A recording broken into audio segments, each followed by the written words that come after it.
Estamos de volta à nossa sala de visita que hoje fala de turismo. Aqui comigo estão o Júlio, do Instituto Preservale, o Voltaire, turismólogo, o Alexandre, secretário de Turismo de Itatiaia, e o João Willi, presidente da Turizangra, em Angra dos Reis. Nós estamos falando de um dos setores da economia que talvez seja o mais charmoso entre todos os que geram emprego e renda, porque também gera lazer, gera cultura, conhecimento. Mas apesar de tantos atrativos, também enfrenta esse momento delicado de crise que todos acreditamos estar passando. Nós vamos ouvir um economista sobre esse assunto. O turismo, como os outros setores, sofreu muito também nesse período de crise, né? Não há exceção, o turismo não é diferente. A gente tem aqui na região um potencial muito forte de atrair turistas. A gente tem, seja na costa, né, no mar, seja na serra, subindo o Pico de Agulhas Negras, a gente tem atrações naturais extremamente interessantes com capacidade de atrair muita gente. Quando a gente pensa em infraestrutura de transportes, de energia elétrica, de comunicações, a gente vê que ainda há alguns gargalos, alguns estrangulamentos que dificultam muitas vezes a atração de turistas de regiões distantes ou mesmo de outros países. E outro aspecto muito importante também, que a gente espera que haja uma retomada, é o próprio aspecto da segurança pública. Qualquer situação adversa pode afetar o turismo. Então, todos vocês que aqui representam não só as suas cidades, mas sim as suas regiões, os seus polos, enfrentam eventos que não estavam programados, situações adversas e que impactam diretamente na chegada do turista e, lógico, na renda do município, na arrecadação e no desenvolvimento como um todo da economia municipal. Eu começo agora perguntando para o João Willi. João, Angra dos Reis vive um momento também muito atípico diante da violência que se instalou no município. A gente sabe que é uma violência setorizada, né? Não é uma guerra de facções pelo controle de droga e que não atinge necessariamente o turista. Você tem algum dado que comprove isso, que o turista diretamente ainda não foi impactado pela essa violência? Primeiro dizer que a gente fez ações pontuais para tentar ajudar, né? Não é a obrigação da... Isso é importante, não cabe ao município essa questão da segurança. Lá a gente fez ações com contratação do PROES, que é um projeto do governo do estado para a gente poder fortalecer o efetivo da polícia, contratação de 44 policiais, doamos 20 viaturas novas para a polícia de Angra dos Reis, as viaturas nem tinham para andar, implementamos um disque de denúncia no município, estamos voltando com câmera de monitoramento. Essa guerra de facção ela é muito pontual, né, em alguns bairros da cidade, né, afastados um pouco do centro, mas que eles não afetaram diretamente o turista. Eu tenho os dados da Polícia Civil, né, de janeiro de 2017 a agosto de 2018, só teve 2 assaltos a turistas. Você vê que, quer dizer, o Abraão, por exemplo, não tem nem facção lá, né? Eu vi umas matérias, de vez em quando a imprensa bota, e para quem está do lado de fora, imagina uma outra coisa. Agora, que a gente tem que ter uma ação, não só para Angra, mas para nível de Estado, que afeta também a violência do Estado do Rio de Janeiro, acaba afetando o Estado como um todo. Porque vai a propaganda o Rio de Janeiro, né? E todos fazemos parte. E é engraçado assim que o Estado do Rio de Janeiro, que isso é também importante falar, o Estado do Rio de Janeiro não é o estado mais violento do Brasil. Sim. Ele está entre o 7º e o 8º. Tem estados muito mais violentos, com uma violência muito maior, com facções muito mais fortes. O problema é que como o Angra dos Reis e o Estado do Rio de Janeiro, qualquer coisa que aconteça dá uma dimensão muito maior, né? A vitrine é maior, né? Mas a gente vem trabalhando forte e também eu não posso deixar de elogiar as ações do Estado, que tem feito uma ação de combate ao tráfico. E aí aparece às vezes essas trocas de tiro, mas é uma ação também da polícia para que contenha o crescimento deles, né? E que para ajudar diretamente essas comunidades que são afetadas, né, pela violência. O que me deixa feliz, assim, né, que independente essas pequenas notícias e vezes negativas, que Angra hoje tem, nos últimos feriados, alcançado os picos de 80% de ocupação. Esse último feriado agora nós batemos quase 90%, o Abraão quase deu 100% de ocupação. A cidade ela tem uma beleza tão exuberante, com uma estrutura tão profissional, com empresário e tudo mais, que a gente consegue superar essas adversidades. A beleza, o serviço que a gente oferece, a estrutura que Angra tem, acaba superando esses momentos difíceis. Não dá para ficar sem passear em Angra. Não dá para ficar sem passear em Angra.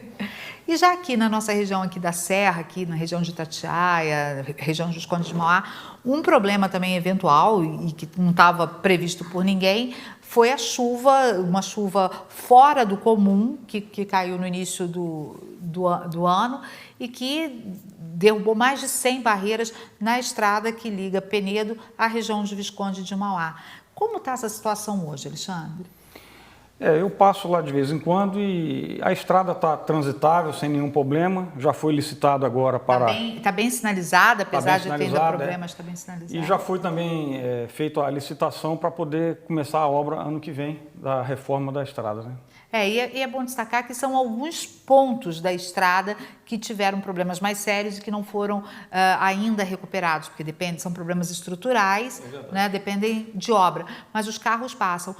Mas isso causa, toda vez que chove, a gente está chegando aí justamente no verão chove e essa preocupação existe. Você acredita que apesar dessa preocupação, o turismo naquela área vai ser preservado, não vai ser afetado? Eu acredito que sim, a estrada lá está em uma condição razoável, eu acho que não vai ter nenhum tipo de problema e o turista pode ir com segurança, sem dúvida. E assim como em Angra, também não dá para ficar sem ir na região ali de Visconde de Mauá, que é lindíssima também, né? Você passa, a gente brinca aqui, passadas barreiras, você parece que entra também numa cápsula de tranquilidade. É muito interessante, a gastronomia é muito boa, boas pousadas, bons hotéis. É fantástico a região. E aquele clima de interior, né? De quem está descansando no interior. E no Vale do Café, qual seria, talvez, o principal desafio que foi vencido aí nesses últimos tempos? Eu estava ouvindo os companheiros aqui. Vale do Café é um oásis na questão da violência. Então saiam, vão para o Vale do Café, que é paz, beleza, cultura, requinte. Você vai encontrar no Vale do Café e violência em índices baixíssimos, quase nada. Então a gente tem um contraponto que é bastante interessante frisar. Outra coisa, a questão da natureza. Embora o Vale tenha sofrido com essa questão da monocultura do café, que acabou com a Mata Atlântica, é um elemento, uma informação contraditória, porque das maiores reservas de Mata Atlântica está dentro do município que fica no Vale do Café, que é Pátio do Alferes. Ele tem hoje uma das maiores coberturas de Mata Atlântica originais dentro do Vale do Café. E esse é o grande desafio nosso, é olhar para o meio ambiente, é olhar para as necessidades locais. Eu acho que tem problema de água hoje, é um problema mundial que tende a ficar mais grave e a gente está com o Preservale no sentido da gente buscar alternativas, né, da preservação de nascentes, do reflorestamento, porque eu acho que a gente pode associar toda essa cultura, essa memória, a beleza que existe da memória material e da memória imaterial, toda essa parte da recuperação ambiental, que aí seria um luxo. A gente ia virar realmente... E a gente tem bons exemplos, né? A Fazenda São Fernando fez um projeto grande de reflorestamento. E a gente está muito inspirado nela e inspirado no que está sendo feito na Fazenda Olhos d'Água na Bahia, com o suíço Ernest Gost, que ele tem o agronegócio, a agrofloresta. A agrofloresta ela vai fazer o reflorestamento associado à produção. E isso, para a economia, principalmente no Vale do Café, eu acho que pode ser alvissareiro. E você, Voltaire, você acha que esse é o caminho? A violência não é um problema do município, sim. Mas a violência acontece no município. Há que se trabalhar em cima disso. E todos aqui trabalham com turismo. E por que eu vou a Angra e não vou ao Vale do Café? Por que eu vou em Itatiaia e não vou a Angra? Há uma necessidade dos atores desse trade que ofereçam algo diferenciado. O serviço, nós sabemos, eu particularmente gosto muito de Angra, né? Mas sabemos que os serviços na nossa região, principalmente no todo o estado do Rio de Janeiro, o nosso serviço é muito ruim. A falta da qualificação profissional. Qualificação dos profissionais, um serviço ruim, falando português claro, um serviço ruim. E o turista, o que acontece? O turista passa um ano se programando com uma expectativa de ir a um destino. E quando nós o recebemos, temos que transformar essa expectativa em um encantamento. E isso, Angra não deixa, apesar de eu, repito, gosto de Angra. Itatiaia, com toda essa história bacana que nós temos aqui da Maromba, que em 1980 eu frequentava ali, o nosso Vale do Café, e aí eu brigo por isso, porque o Vale do Café é o meu destino, nós precisamos trabalhar isso. Precisamos fortalecer essa mão de obra, capacitar para encantar o nosso turista. E hoje já existem muitos cursos, né? As pessoas estão investindo nessa capacitação. Só para corroborar o que você está falando, eu vou pegar o exemplo da São Luís da Boa Sorte, que é uma fazenda que eu estou próximo.